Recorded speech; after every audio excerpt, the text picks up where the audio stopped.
kali ini, kelompok kami akan membahas kasus kematian Timothy Anugrah beserta dugaan perundungan di Universitas Udayana. Berdasarkan materi kuliah yang kita pelajari dalam mata kuliah penalaran reflektif, maka terdapat banyak jenis klaim. Beberapa jenis klaim yang kita pelajari ada dua, yaitu yang pertama adalah klaim faktual yang bersifat adanya, atau yang kedua, klaim nilai. Biasa klaim yang menyatakan kebenaran baik berdasarkan nilai positif ataupun negatif. Dari klaim faktual yang bersifat apa adanya, biasa kita menemukan lagi klaim deskriptif atau klaim yang melukiskan atau menggambarkan sesuatu kejadian. Klaim nilai biasa bersifat mengatakan apa yang seharusnya baik dalam sisi negatif ataupun positif. Dari klaim nilai kita dapat menemukan lagi klaim preskriptif atau klaim yang bersifat mengarahkan kepada sesuatu atau tujuan tertentu dari sudut pandang penulis.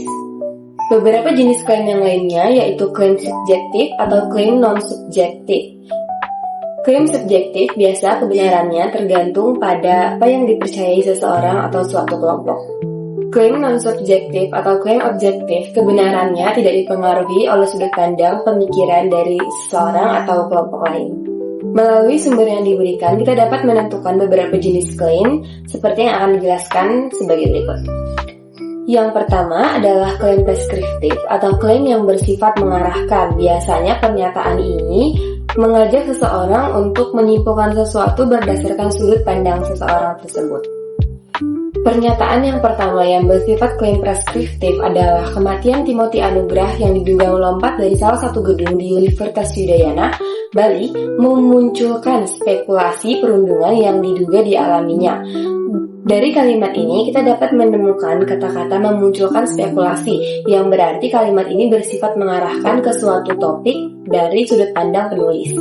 Kalimat kedua yang merupakan kalimat preskriptif adalah dalam pernyataan itu disebut isi percakapan terjadi setelah mendiang meninggal dunia sehingga percakapan tertulis yang beredar tidak berkaitan atau menjadi penyebab Timothy menjatuhkan diri. Dari kalimat ini kita dapat menemukan kata sehingga percakapan tertulis yang beredar tidak berkaitan. Kalimat ini juga termasuk kalimat yang mengarahkan bahwa mereka menyimpulkan kejadian dari kematian almarhum Timothy Nathan tidak sama sekali berhubungan dengan perundungan. Yang kedua adalah klaim faktual atau klaim yang bersifat apa adanya. Dalam kasus tersebut, banyak sekali kita temukan klaim faktual yang terdapat dari sumber. Yang pertama adalah dugaan perundungan di perguruan tinggi tersebut mengemuka setelah seorang mahasiswa, Timothy Anugrah Saputra, ditemukan terkapar di halaman gedung FISIP setelah melompat dari lantai 4 gedung fakultas itu pada Rabu. Yang kedua adalah kalimat Timothy dinyatakan meninggal setelah sempat mendapatkan perawatan di rumah sakit, di mana kalimat ini adalah sebuah kalimat fakta yang memang terjadi pada kejadian tersebut. Timothy dibawa ke Rumah Sakit Umum Pusat Prof. Ngurah, Denpasar, dan dinyatakan meninggal dunia setelah kesadarannya terus menurun. Para mahasiswa yang mengolok-olok Timothy mengungkapkan permintaan maaf secara terbuka dan diunggah di media sosial.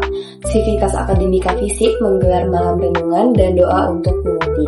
Ayah Timothy, Lukas Triana Putra, melaporkan peristiwa yang menimpa putranya ini ke polisi agar dilakukan pengusutan untuk mengungkap penyebab kematian anaknya.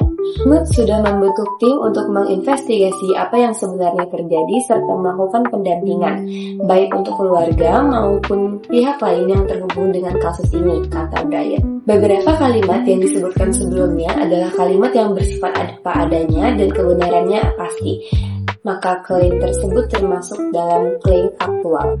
Yang ketiga ada klaim jenis deskriptif. Biasanya klaim ini bersifat menggambarkan atau melukiskan sesuatu. Dalam kasus ini kita dapat menemukannya pada kalimat sekitar pukul 8.30 WITA, Timothy yang memakai kemeja putih naik ke lantai 4 dengan membawa ransel. Sejumlah saksi di lokasi menyebut Timothy terlihat panik.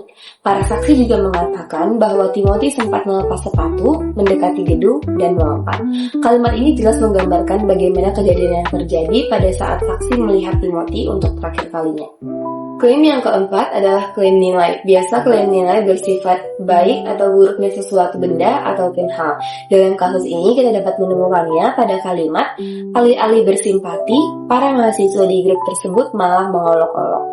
Maka dari kalimat tersebut kita dapat melihat bahwa sebaiknya atau seharusnya para mahasiswa merespon dengan bela sungkawa atau ikut turut berduka cita, tetapi justru mereka semakin mengolok-olok almarhum.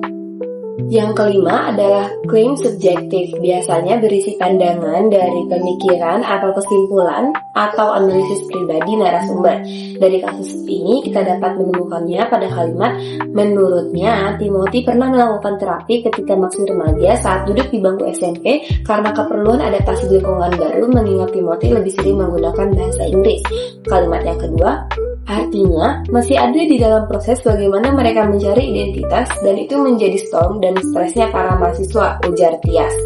Yang ketiga, menurut Ida, kampus sebagai institusi pendidikan harus mengambil sikap jelas dan tegas.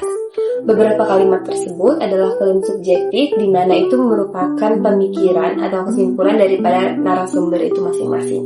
Yang keenam, yaitu klaim mengenai peran dan tanggung jawab.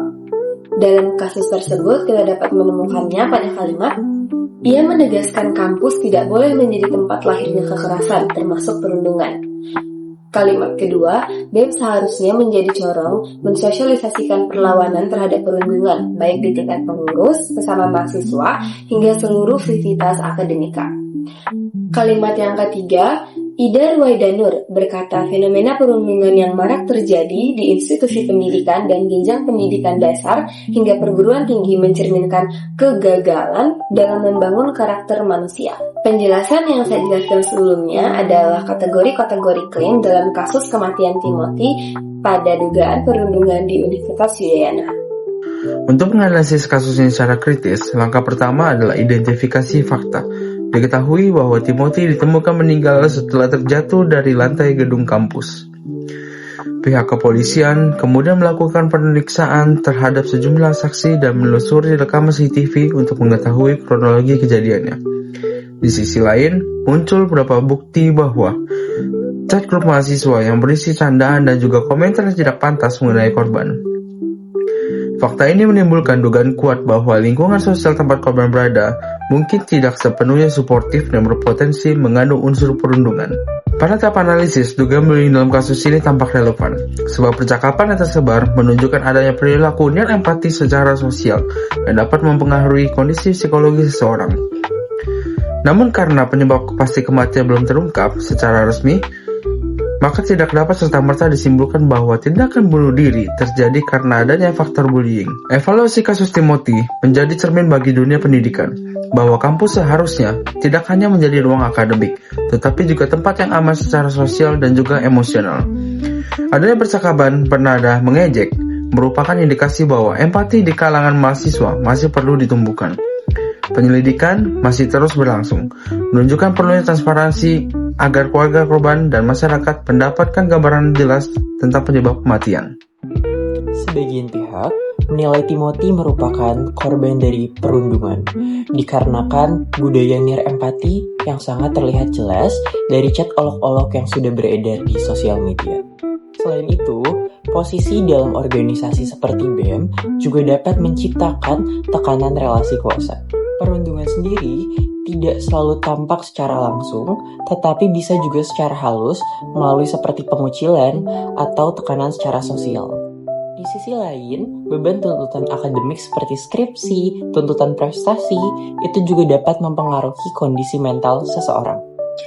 Namun, di sisi lain, pihak kepolisian menyatakan kecil kemungkinan adanya perundungan sebelum kejadian berdasarkan keterangan para saksi.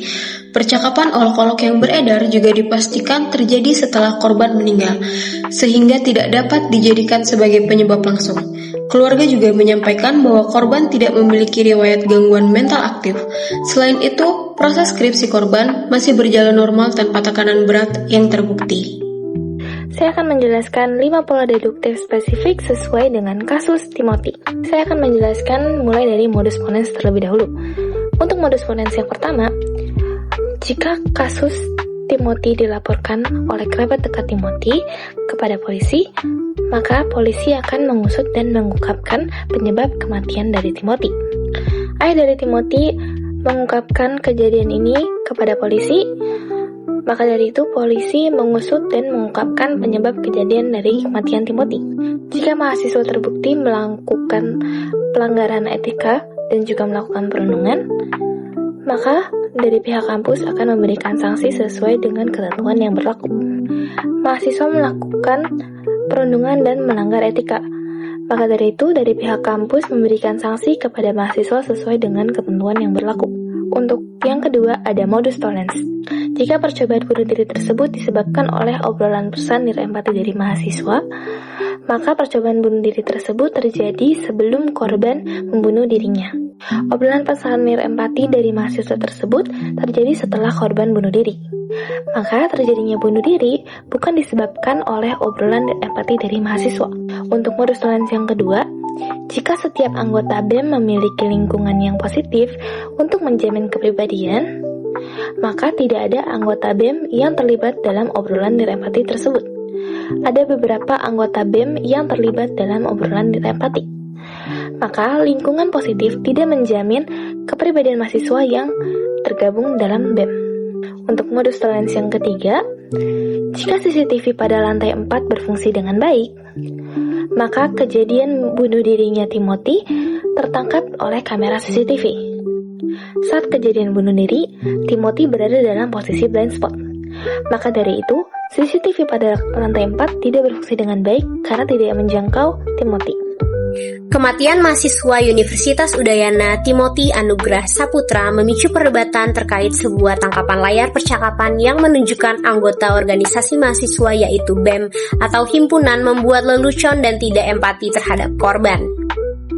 Psikolog dalam artikel menjelaskan bahwa mahasiswa yang bergabung dalam organisasi seperti BEM cenderung memiliki perasaan otoritas tinggi maupun juga kekuasaan yang bisa membuat mereka mengambil sikap yang kasar dan tidak menghargai orang lain.